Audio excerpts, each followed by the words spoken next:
ये तो इन्होंने एक थप्पड़ मारा, इसके बाद छूट नहीं देनी चाहिए, इसके बाद रिपोर्ट करनी चाहिए कि अगली बार वो आप जैसे किसी भी बच्ची को छेड़ने की हिम्मत न करे। अगर तुम अधर्माचरण करके आ रहे हो प्रवृत्ति, तो दंड ही तुम्हारी पूजा है, भले भगवान तुम्हारे अंदर है। जी किसी ने छेड़ दिया, हाँ, इन्होंने थप्पड़ लगा दिया, मान लीजिए, हाँ, या कुछ अब शब्द बोल दिए कि जिससे वो आगे से ऐसा करते हैं, पर बाद में उसी बात का चिंतन हो रहा है उसके प्रति। नहीं, चिंतन इस विषय का नहीं होगा कि हमने थप्पड़ क्यों मारा, नहीं, उसकी क्रिया थी, उसका क्रिया की प्रतिक्रिया हुई, क्रिया की प्रतिक्रिया हुई। ये तो इन्होंने एक थप्पड़ मारा, इसके बाद छूट नहीं देनी चाहिए, इसके बाद रिपोर्ट करनी चाहिए कि अगली बार वो आप जैसे किसी भी बच्ची को छेड़ने की हिम्मत न करे। क्षमा नहीं करना चाहिए, ये भी बात ध्यान रखो। उस समय नहीं कि भगवान इसमें है, अगर आप भगवान इस रूप में आकर ऐसे किए तो दंड रूप पूजा आपकी है। पहला तो हमारा एक्शन और दूसरा कानून का एक्शन। इससे ये जो मन चला स्वभाव है ना, उनके पवित्र हो जाएंगे।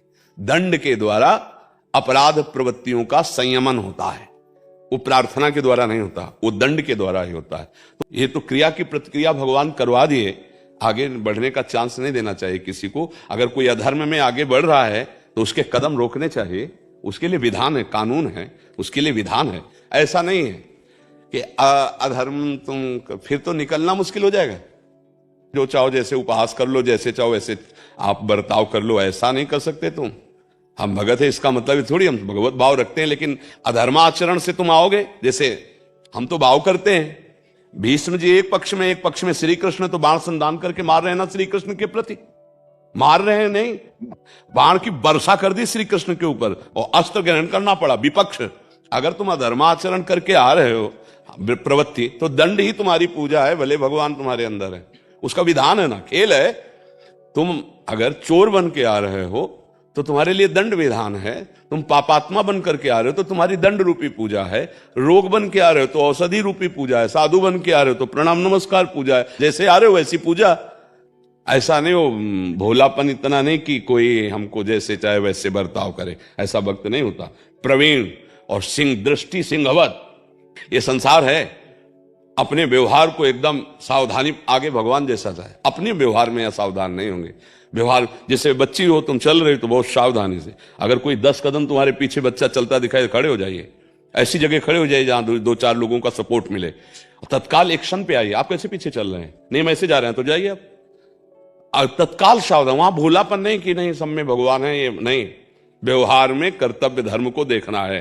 देखो ना, जय विजय भगवान के पार्षद है, ये रावण कुंभकर्ण भगवान के पार्षद ही है। भगवान ने कहा हमारा तुम्हारा युद्ध तय, तो बोले खेल में आ जाओ, तो आ गए खेल में, ललकार कर लड़े, दोनों एक ही हैं, वो भगवान है, वो भगवान के पार्षद है। ये खेल है।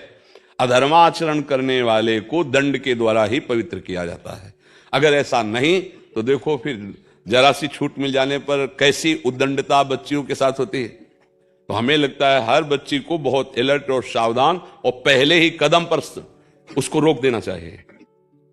आपको पहले ही कदम में लग रहा है कोई पीछे लग रहा है, आप पहले घर वालों को, तुरंत पुलिस को, आजकल नंबर ऐसे है, सूचित कीजिए और अपने को बचाव पक्ष में लाइए। आसपास जहां कहीं दुकान कहीं ऐसे अपना पहले जीवन सुरक्षित रखने के विचार में रहे, क्योंकि आजकल बहुत ही मन की मलिनताएं बढ़ रही हैं। साधुता अंदर का विषय, बाहर बहुत प्रवीण। बाहर अगर प्रवीणता नहीं दिखाई ना तो फिर संशय हो जाएगा भगवान है भी कि नहीं है, हो जाए ना संशय। हमें बहुत प्रवीणता से चलना है बच्चा। नाम जप करो और अलर्ट सावधान, व्यवहार में नहीं, व्यवहार में बिल्कुल जैसा व्यवहार दिखाई दे रहा है उसका तत्काल वैसे उत्तर। उसमें ऐसा नहीं कि उसमें हम ढीलापन, उसमें ऐसा तो आप या कोई दुनिया नहीं जो तुम्हें दुविधा या दुख दे सके। सावधान रहोगे, भजन करोगी, भगवान तो रक्षक है ही, वही बुद्धि में भी रक्षा रूप से बैठ जाते हैं बचाव पक्ष के लिए। लेकिन कभी ऐसे दबना नहीं चाहिए, निर्भय, ऐसा नहीं। जरा सा भी कहीं तुम्हें किसी पर शंका जरा सा भी दिखाई दे तो क्षमा शब्द नहीं है, वहां दंड विधान में ही सावधानी होती है। महर्षि इसमें ज्यादातर बच्चे ऐसे करती हैं, बट जो काफी ज्यादा मात्रा में ऐसे हैं जो एक भय रखती हैं अंदर कि जैसे कि अगर हमने इनकी रिपोर्ट कर दी, कल को ये चलो अभी तो हो जाएगा इसका, कल को बाहर आके हमारे घर वालों को, परिवार वालों को या मुझे क्षति पहुंचा सकता है ये किसी ना किसी रूप। तो अगर आप चुप रहते हैं तो कल वो 2 बातें ज्यादा बढ़ा के कहेगा, परसों सामने खड़ा हो जाएगा, नरसों आपको जो सोच रही थी कि क्षति पहुंचा देगा वो पहुंचा देगा।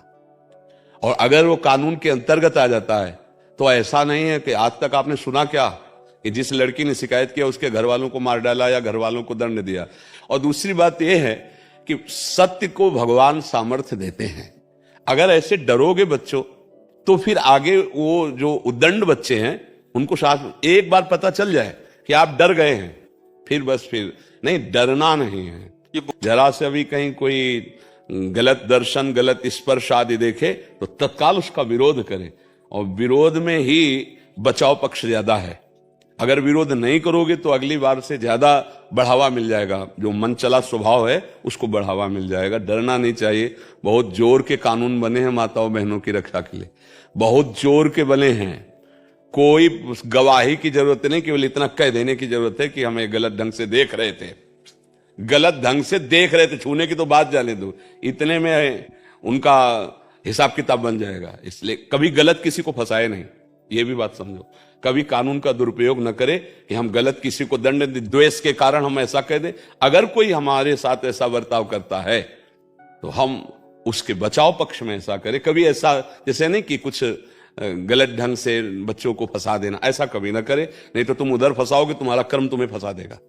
और डरे भी ना, ऐसा कोई बहादुर नहीं, ऐसा नहीं, तुम्हारी सोच नहीं चले कोई ईश्वर है, ऐसा नहीं। जितना विधान है उतना जीवन जी लो, चाहे पाप करके चाहे पुण्य करके, इसके बाद मृत्यु तो आनी ही आनी है। डरना नहीं। हम तो पक्की बात कहते हैं कि जब आप भजन करती हो तो भगवान सहयोगी है, डरना नहीं। ऐसा कोई नहीं है कि जो भगवान के विरुद्ध आकर हमको डर पहुंचा सके। नाम जप करो, भगवद आश्रित रहो, पर प्रवीण रहो, प्रवीणता ना छोड़े। उसमें हमारा जहां तक प्रयास है हम बचाने करते, आगे भगवान है। देखो वसुदेव जी ने जब देखा कि आकाशवाणी हुई कि अय कंस, जिस बहन को तू इतने प्यार से रथ में बैठाल कर ले जा रहा है, इसकी 8वीं संतान तेरा वध करेगी, कूद पड़ा। वही रथ हाँक रहे थे और पकड़ा केस। देवकी को तो क्रूर कर्मा था और गर्दन काटने की तो रोक दिया। ऐसा आपको उचित नहीं है। आपको देवकी से तो भय नहीं ना, नहीं। तो मैं वचन देता हूं, सत्यवादी सत्य वचन वसुदेव जी के प्रसिद्ध थे कि प्रत्येक संतान आपके सामने लाएंगे। आपको संतान से भय, आप संतान मार देना। देव वहां लिखा है कि अगर भय का समय उपस्थित हो तो किसी भी तरह विवेक पूर्वक पहले अपने को बचाना चाहिए, बाद में क्या होगा वो अलग निर्णय। तुरंत वचन दिया कि एक एक संतान आपके पास सामने लाएंगे। ये वचन देता हूं, आप देवकी को छोड़ दो, क्योंकि देवकी से कोई वैर नहीं, संतान से है। तो अगर कोई ऐसी परिस्थिति आती तो हम विवेक के द्वारा पहले उस परिस्थिति को बचाना चाहिए, उस परिस्थिति से हम अपने को बचाए। डरना नहीं चाहिए कि आगे क्या होगा, और आगे वही हुआ जो आकाशवाणी ने कही थी।